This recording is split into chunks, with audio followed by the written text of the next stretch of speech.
Meron pong dumarating pagsubok, pero meron dumarating palo ng Diyos sa tao. Kasi namamalo po ang Diyos eh. Hindi ka kumikilala sa Kanya, minsan nakakaranas ka ng mga bagay na hindi mo gusto, kasi bunga ng hindi pagkilala sa Diyos, pinapalo ng Diyos yung ibang tao para makaalala ka sa Diyos.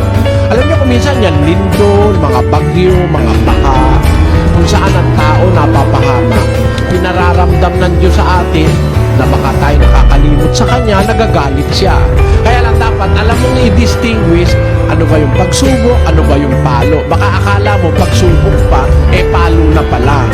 Ganon, kailangan po maintindihan natin yon. Ngayon yung pagsubok, baka dumadating po yan, maraming talata sa Biblia na pwede nating mapanghawakan. Halimbawa, yung sinabi po ni San Pablo sa Gis 13 ng